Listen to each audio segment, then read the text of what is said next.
अगला प्रश्न है, कौटिल्य अर्थशास्त्र के अनुसार निम्नलिखित में से कौन से सही है। अब अर्थशास्त्र की कुछ बातें यहाँ दी गई हैं, आपको बताना है कौन से सही है। तो यहाँ पर है, पहला है न्यायिक दंड के परिणाम स्वरूप कोई व्यक्ति दास हो सकता था। दूसरा कह रहा है, स्त्री दास अपने मालिक के संसर्ग से पुत्र जनन पर कानूनी तौर पर मुक्त हो जाती थी। तीसरा है, यदि स्त्री दास का मालिक उस स्त्री से पैदा हुए पुत्र का पिता हो तो उस पुत्र को मालिक या पुत्र होने का कानूनी हक मिलता था। अब इसमें से आपको बताना है कि कौन से सही है। तो देखिए, न्यायिक दंड के परिणाम स्वरूप कोई व्यक्ति दास हो सकता था। अब न्यायिक दंड में ऐसा दंड नहीं दिया जाता था कि दास बना दिया जाता था, तो पहला कथन आपका ये गलत हो गया। इसके अलावा ये दोनों कथन बाकी आपके सही हैं, तो इस लिहाज से आपका बी विकल्प होगा। दूसरा और तीसरा सही है, पहला सही नहीं है। व्याख्या पक्ष देखते हैं।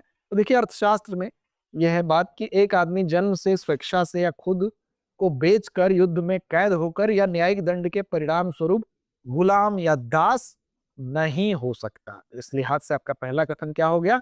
गलत हो गया, क्योंकि साफ-साफ लिखा है कि कोई भी आदमी जन्म से दास नहीं हो सकता, स्वेच्छा से नहीं हो सकता, खुद को बेचकर दास नहीं बन सकता, युद्ध में कैद होकर नहीं बन सकता, न्यायिक दंड के परिणाम स्वरूप भी गुलाम या दास नहीं हो सकता। तो पहला आपका कथन गलत हो जाता है।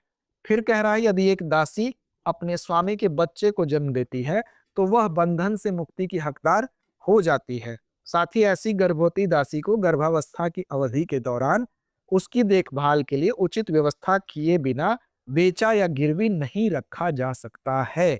इसलिए आपका कथन 2 सही था। आगे देखें, जब किसी दासी द्वारा अपने स्वामी के बच्चे को जन्म दिया जाता है तो बच्चा और उसकी मां दोनों एक ही बार में स्वतंत्र माने जाएंगे। जैसे ही उसने अपने स्वामी के बच्चे को जन्म दिया, वो दासी भी स्वतंत्र मानी जाएगी, वो बच्चा भी स्वतंत्र माना जाएगा। यदि जीविका के लिए मां को बंधन में रहना है तो उसके भाई और बहन को मुक्त कर दिया जाएगा। अगर वो स्वेच्छा से रहती है कि हम बंधन में रहेंगे तो उसके भाई को और उसके बहन को मुक्त कर दिया जाएगा।